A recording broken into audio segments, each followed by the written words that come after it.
Good afternoon, Central Georgia. I'm meteorologist Jordan West. We're taking a live look now in downtown Macon. Notice the cloud cover that's out there along the horizon. It's been cloudy yesterday. It's cloudy today, but this time we'll actually see some rain. 72 right now is the number in Macon, so very warm for this time of year. And as we head towards the afternoon, we will get closer and closer to the upper 70s and the lower 80s. Very, very warm for this time of year. Notice we do have some rain in the forecast. I think between 3 p.m. and 8 p.m. is when we have that chance for a line of isolated showers to work their way in. It's not going to be a washout, nothing severe, just some normal afternoon rain. But here's a look at today's headlines. Scattered showers this afternoon possible. Gusty the rest of the day. We're actually under a wind advisory. Gusts up to 45 miles per hour, and rain continues until Tuesday. Temperatures across the board now in the lower 70s. So once again, very warm for this time of year. We got warm and moist air coming in from the Gulf of Mexico,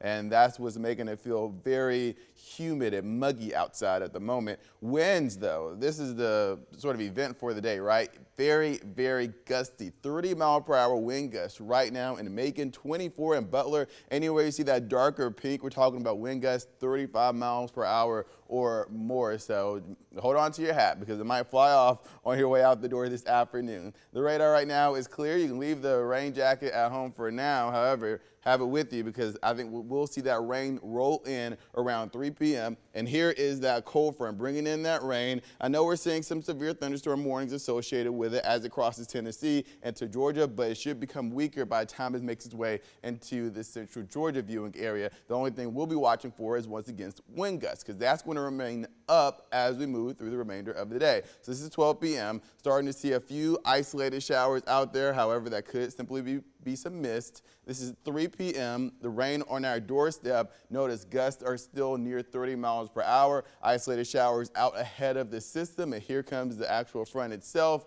By 8 p.m., the rain should be just to our south. Winds will start to die down a little bit. By midnight, we're in the teens. As we move into tomorrow, clouds will persist back in the 20 mile per hour range. And then our first little wave of rain starts around 8 p.m., this little strip, and then I'll continue through 11 p.m. Thursday night. And after that point, we're going to start to see wave after wave after wave of rain move through as we head into the beginning of the next week.